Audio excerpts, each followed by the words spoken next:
Hello, I'm back again to tell you more stories of my great grandfather there, and yeah, it's been a pretty good day today, as usual.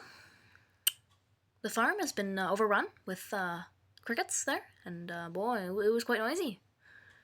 So yeah, we're trying to kill them there with the knives. Boy, that was quite the day today there. And but I'm here to tell you stories of my great grandfather. And so yeah, I thought of it last night, and it occurred to me. This was the day I wanted to tell you about. I think it was the day that my the day that my great grandfather. It was about winter there, about December 25th there to be exact, and my great grandfather announced that he was going to cook the most legendary Christmas feast in family history. And I believed him because I believe anything that my great grandfather believes and says and knows actually there. And first, he actually did pick the wrong kind of bird from the freezer. It turned out to be an albatross there, and he insisted that it actually was basically a turkey. The albatross was half frozen. Boy, and it still actually had feathers there, but yeah, it still had feathers, but he stuffed it anyway. It had a few feathers there, not all of them, but a few. And he stuffed it, and he did it somehow. The stuffing was leaking out during the roasting. One end was overcooked, and the other was raw, which was quite actually quite the taste there. And then the family was called in as usual, cousins and horses, to help baste there, and the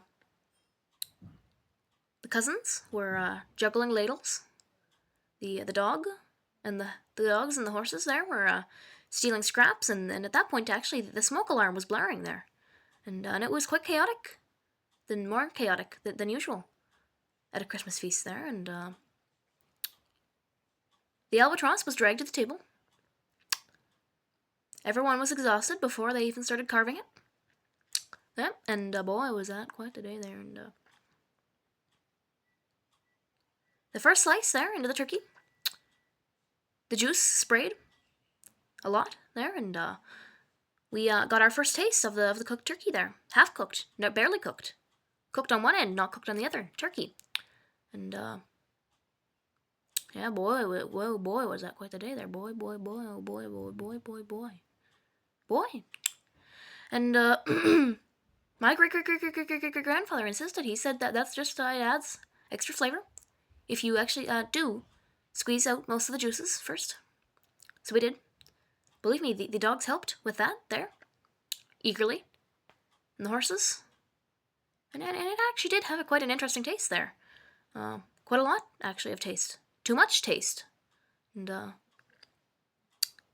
the second slice there into the albatross, it the bone snapped there, and it launched across the table, and it knocked over the cranberry sauce there.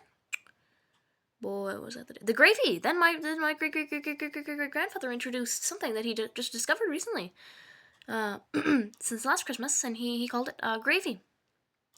There, and when I was quite interested by that, I drank half the bottle of gravy there.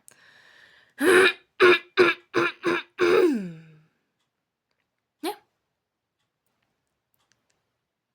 and it was actually suspiciously lumpy there, and it tasted faintly of flour and regret there, and boy, was that quite the day. Then we did the side dishes there, the other stuff, and mashed potatoes, and they had a crunch there. It was unpeeled, and the green beans there were singed to charcoal, and our family began to eat.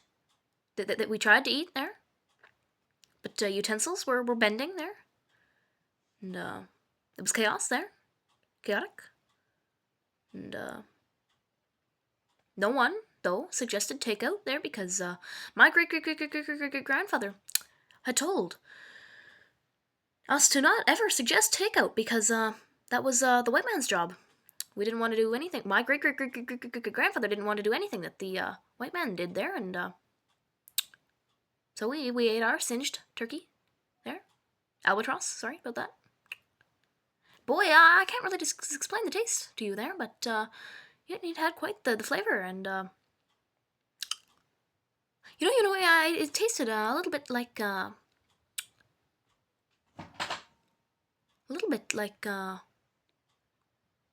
blueberries, oddly, and yeah, boy, was that quite the day there, and boy, will I never forget that. Blueberries and that, and also pine needles.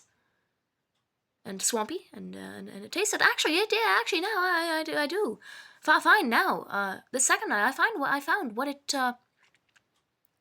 tasted like there, and it did actually taste a little bit like albatross there, which is actually a little bit of a relief, because yeah, boy, was that quite the day there. And my great-great-great-great-great-great-grandfather was unmoved by the whole experience. He said, this he declared there at the dinner table,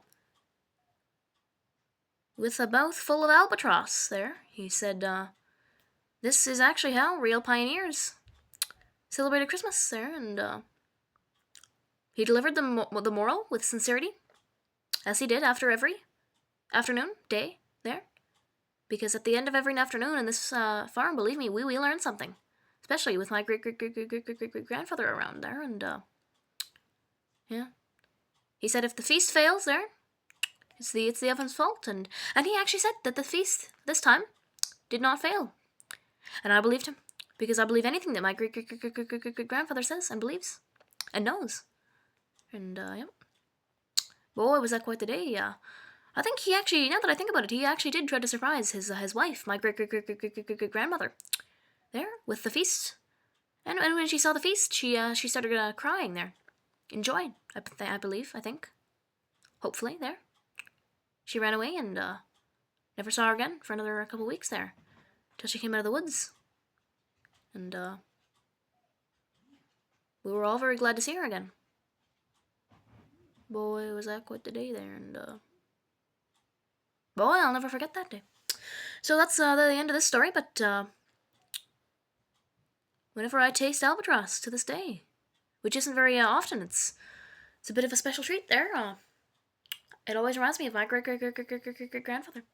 So thank you, great-great-great-great-great-great-grandfather.